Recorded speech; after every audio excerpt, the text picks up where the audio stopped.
Welcome to the post-show debrief, and quite a show today, talking with Senator Chuck Schumer, and you can listen to that interview right here on Dobbs.com, and I encourage you to do so, talking about his legislative initiative for immigration reform.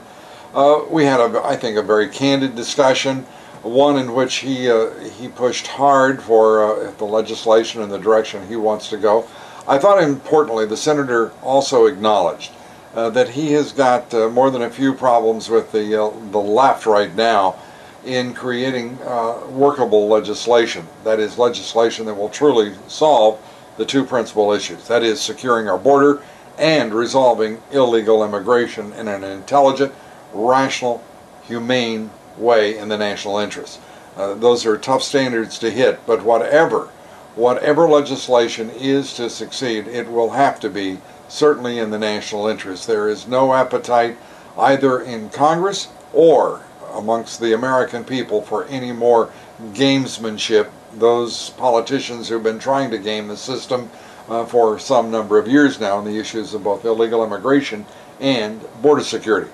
What did I think of the senator today? I thought he was being as candid as he could be, acknowledging as well that he has a lot of work to do, and I'm going to do whatever I can to help as a private citizen bring some solution forward that will really work for the American people and work in the national interest. Unfortunately, those are two elements that are often left out of the equation when the brain trust in Washington starts thinking about how to create legislation to deal with illegal immigration and border security. So I thought overall a very good interview with Senator Schumer. Delighted to have him here. And the talking will go on, and the process has begun, and I think that is very, very important. Tomorrow I'll be talking with a person I have great respect for. She's Fran Gallo. She's the superintendent of the Central Falls School System in Rhode Island. She is the superintendent who fired all of the teachers in the school that were able to only educate in mathematics to proficiency 7% of their students. Imagine that.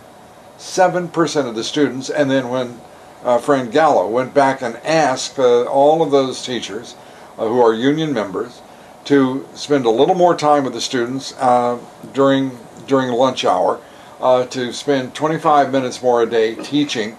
Again, remember, only 7% of the students in the 11th grade testing proficient in mathematics. 7%. They refused to do so without a pay raise. And Dr. Gallo fired every single one of them, and I think she deserves an award for courage and for real commitment to the education of the students in Central Falls. Now, there's been a settlement between the teachers' unions and the school system. She's going to be joining us on the Lou Dobbs Show tomorrow to talk about what is transpiring. I hope you'll be with us, what's behind this settlement and what we can expect in the months ahead, and what, importantly, we can learn for education of our young people all across this nation. One of the most important issues we face as a nation. So I hope you'll be with us on the Lou Dobbs Show for that, talking with Dr. Fran Gallo tomorrow. Until then, thanks for being with us here on the post-show debrief, and I'll see you on the radio, hopefully tomorrow.